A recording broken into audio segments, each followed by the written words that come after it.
In April 2023, it was time to say goodbye to our beloved ex-ambulance Florence. After many, many adventures in her, it was time for her to travel overseas to Ireland to enjoy many, many more.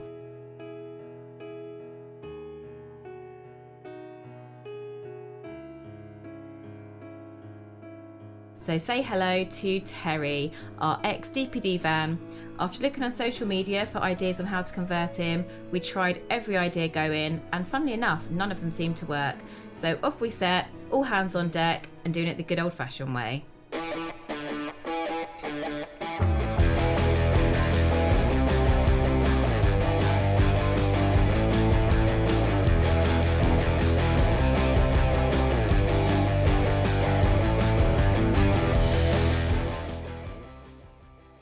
Hey everyone, welcome to the Vanlife Eats Van build. So today I'm going to be pulling out all of the old ply in the floor. I'm going to treat the floor, put some rust proof down, give it a good old clean, and then I'm going to start insulating the floor.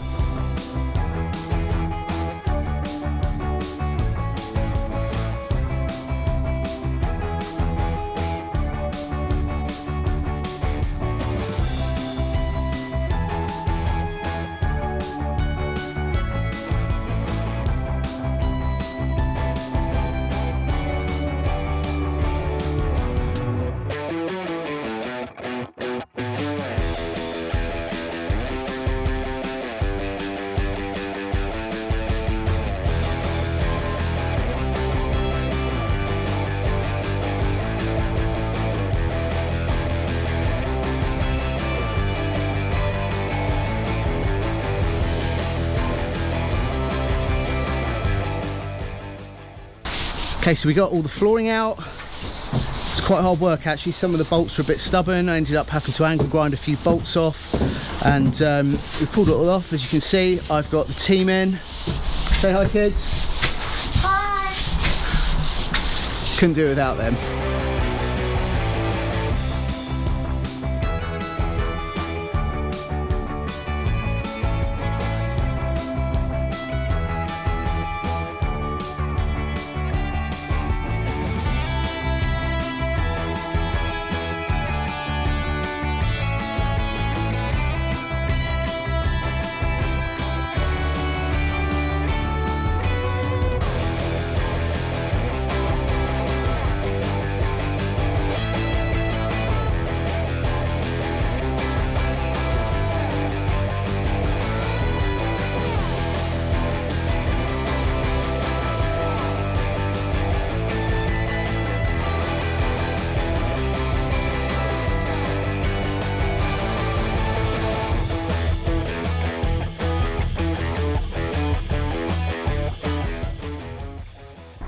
Okay, that's her all stripped out. I have left the Genelite anti-rust on overnight on any of the little rusty patches.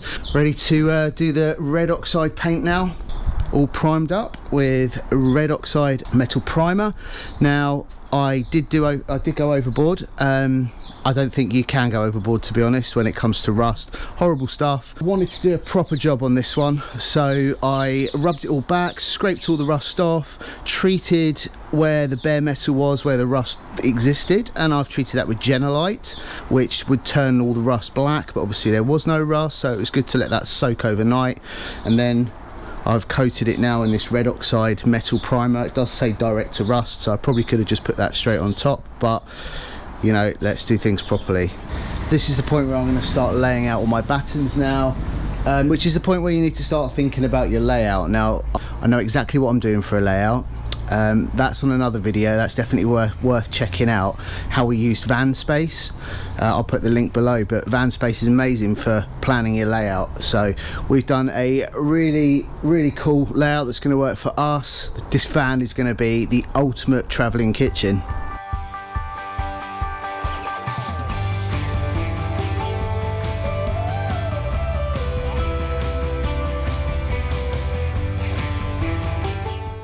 So the battens that I'm using, 25mm treated, 25mm because that matches the Celotex boards, the insulation boards that will be going on there. It's exactly the same thickness, so it'll give a nice flush finish for the ply board to sit on top.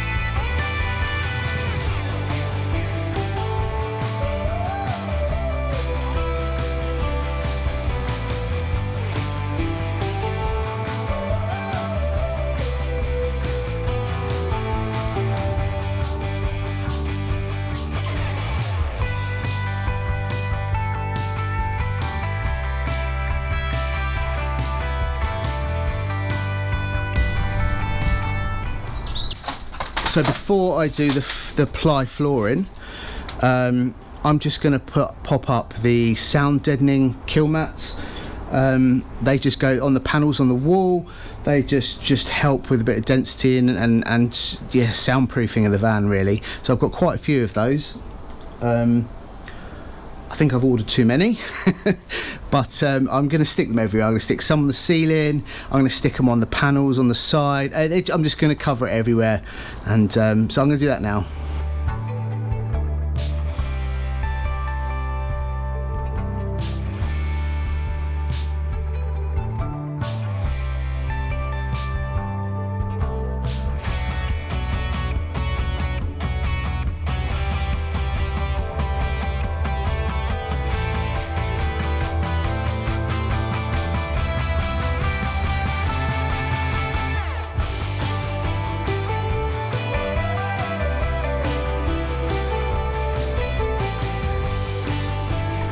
Don't think you can ever have too much sound deadening, especially when you're kind of stealth in the van. So I've put quite a lot over by the sort of where the bed will be and the ceiling. I've left that gap up there because that's where I'm going to have a really awesome skylight. I'm yet to find the skylight I want. I want to lie in bed and be looking at the stars and northern lights, meteor storms. I love the sky at night, and I want to see it. So I want to get a massive skylight in there. That's Sophie and I have both decided that's one of the most essential things we're going to have in the van. The next thing I'm going to do is in all these little gaps. Oh look, surprises. In all these little gaps, I'm going to put some rock wool in there. Just going to cram it into all the little crevices that I can't get to.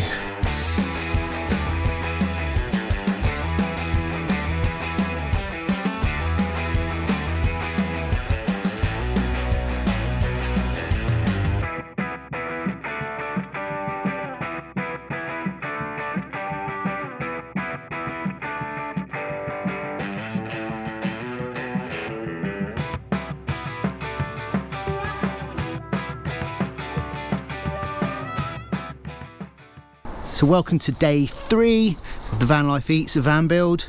So we're building the ultimate travelling kitchen. Today I have big plans and I'm going to try and put the ply flooring back in. So I had a chat with Liam the Terrible, and as you must know, Liam and the Beechwoods are building some amazing vans at the moment, coalition vans. Definitely worth checking out what they're doing. They've built some quality, they know their stuff, they're wicked. Now, just chatting about the ply flooring, and I've decided I'm going to reuse the ply flooring that came in the ex-DPD van, and there's nothing wrong with the ply flooring. It's a little bit tatty, there's some holes, but I'll be able to fill some gaps and make it nice and smooth. Then I'm going to put a bit of vinyl on top anyway, so yeah, reuse it. So that's going back in today. Put the kids to work. I'm also going to start insulating the walls. Now I've just been to Wix and Selco, and I've just spent hundreds of pounds. And I'm also going to do a video on the breakdown of costs of building a van, because I don't know if you like us, you spend everything you can getting the best possible van you can for your money, and yeah, break the bank, and then all of a sudden you're faced with literally thousands to do the conversion. So I've decided to use earth wool, or rock wool as some people call it.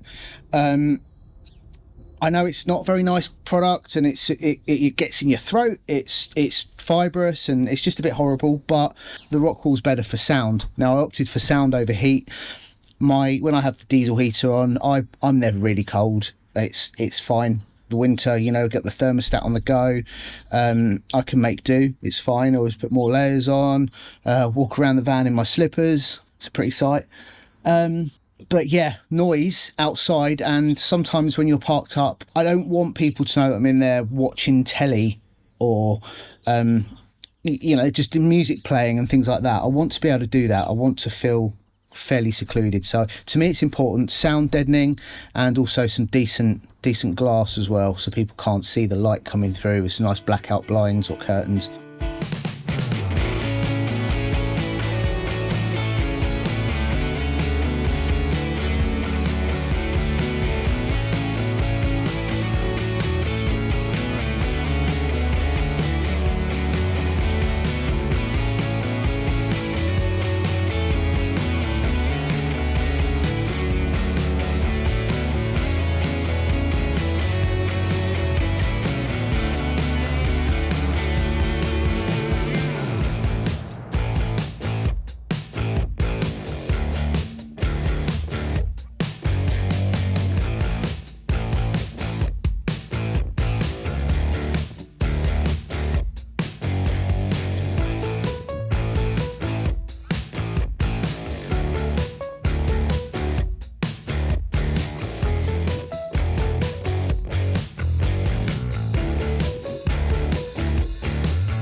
So I'm going to roll with the most difficult part of the van build is making these videos and remembering to document everything.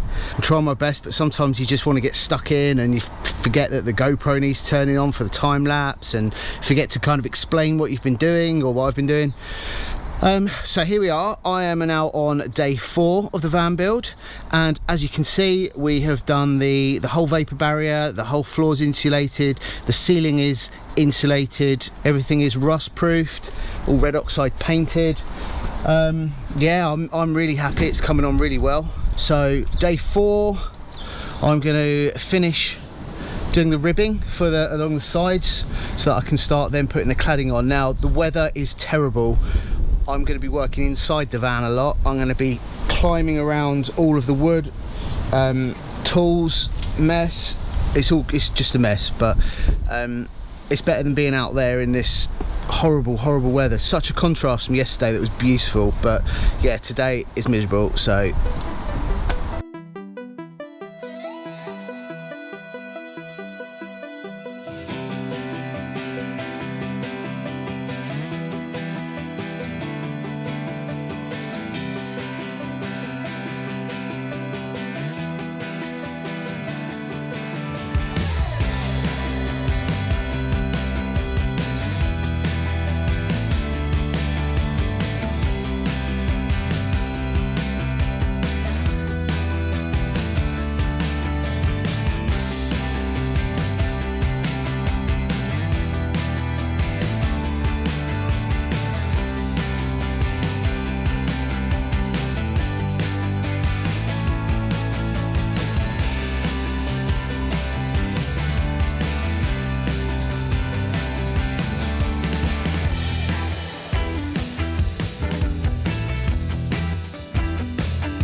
So excited, we've just picked up our brand new worktop, and we wanted to go for a more sustainable option, didn't we, this time? Yeah, something sustainable, something lightweight, and so we felt like the best choice for us was bamboo. And so we got in contact with Custom Fronts, who have sorted us out an amazing worktop, and we've just driven down to pick it up, and we've just loaded it into the van, haven't we? Yeah, it's beautiful. Going to go straight back and start cutting and getting it mounted. And Exciting.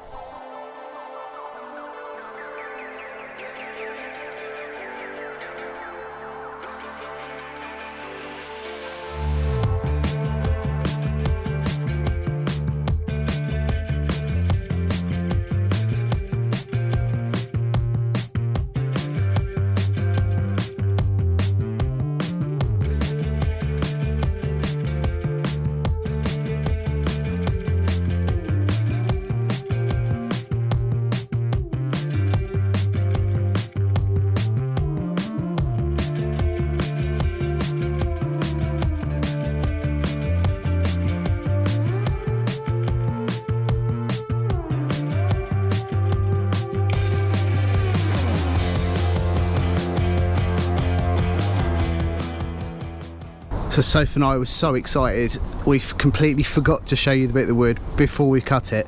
Our worktop's beautiful, we're loving it, and yeah, this is what we've cut so far.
Tell you what, one massive challenge is doing a van build whilst trying to live in it at the same time.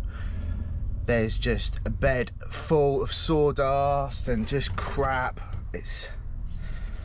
Yeah, that's been one of the biggest challenges really, living in a building site for a few weeks, months.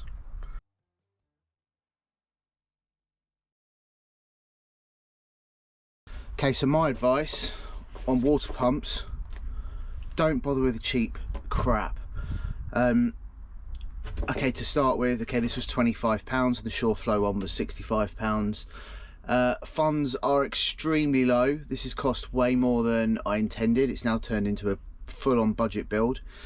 Yeah, one area I decided to cut a corner was to buy a cheap pump. So I bought this £25 pump, and yeah, it's crap. I mean, to start with, the inlet and outlet, they're smaller. They take the 3/4 inch hose. Which, okay, that's fine, but that then meant I had to spend another £10 and buy some hosing. So now I'm at £35. And now in my system, I actually have an accumulator. So what the accumulator does, it's like a little pressurized canister, and it puts the whole system under pressure. Now that crappy pump, it just can't handle it, so the accumulator is just pushing it all back into the pump, and yeah, it's just absolute crap. So I've passed the date that I can take that back on Amazon, and yeah, so now I've gone and bought the £65 Sureflow one, which I'm probably the worst thing is it's taken me days, literally days, playing around with the water system, whereas if I'd have just bought the Sureflow, I could have just connected it all as I did per the last van, and it would have been good. But no, tried to cut a corner and it's cost me days and cost me money. Okay, so this is our water system. Now it is a bit budget. I kind of quite like having the water containers accessible, and just I can pull them out and empty them as and when I need to. I mean, I never put anything yucky down the sink anyway. I'm very water conscious.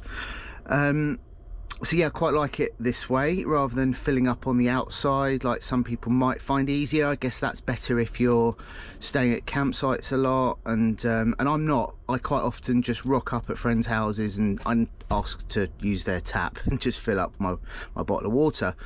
So yeah, so this is what we've got. So we have the two 20-litre containers.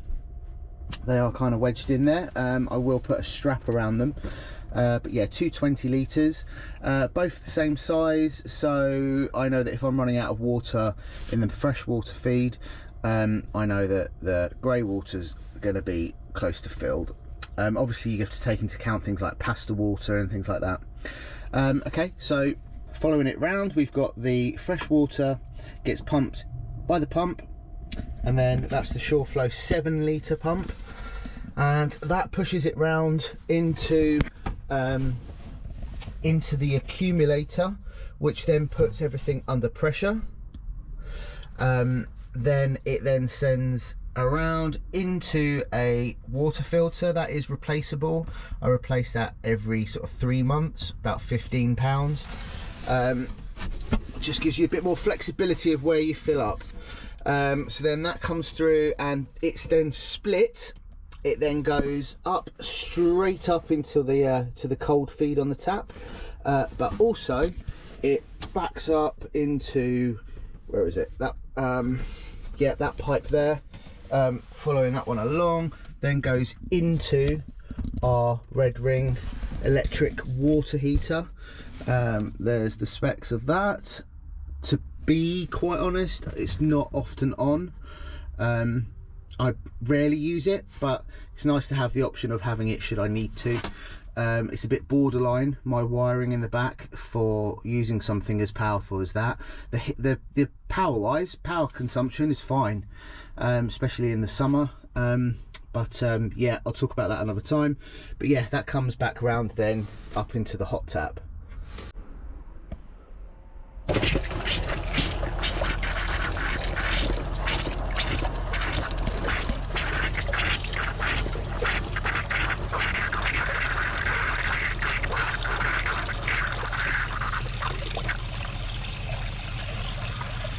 So you can see it's a bit spluttery then, but that's just kind of first time it's been turned on, so it's just flushing all the air out. So now every time I do it, fingers crossed, should be okay.